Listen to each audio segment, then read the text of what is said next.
All right, we are moving along to the lookups section. Um, this is something that is cached for an hour. So once you do the initial upload here, you only have to do it once if you're using it throughout the day. But as you can imagine, you are basically loading your entire all-rev detail for whatever time frame you have going on here. So right now we're looking at the last 12 months. I'm going to put this to last year due to it being a demo, and you can see that our data is only current for December 15th. Moving it to last year, we can now come in here, and if we are working on a fleet, let's say we have a fleet of typically the same vintage or make and model. We do a lot of fleet work here, so this was wildly helpful. You can also look it up by year, make, model. So if there is a, let's say, 2020 Transit and you want to know what the DPF is, we probably have that in here. Let's say 2020.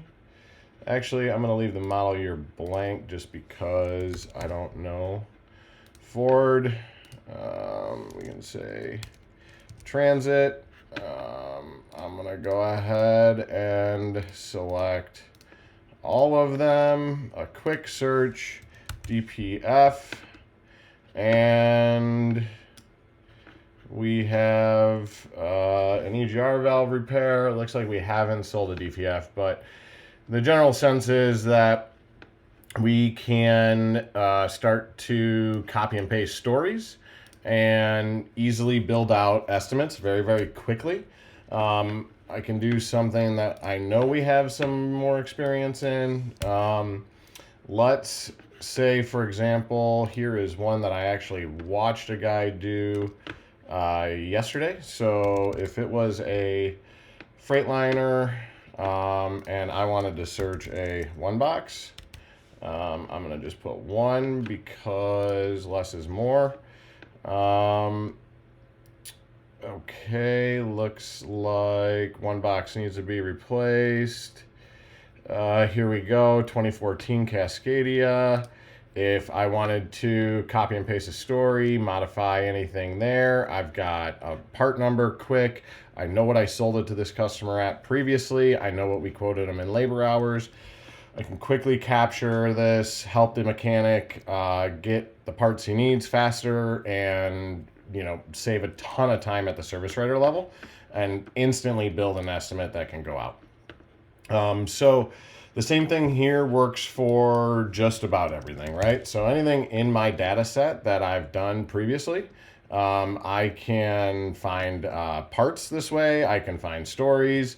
I can search code numbers. If I'm logging code numbers in to our system, which is something newer that we just started doing so that our technicians can go in here and just search any of the code numbers that they wanted and see what previous repairs were. So it's almost your own internal diagnostic system.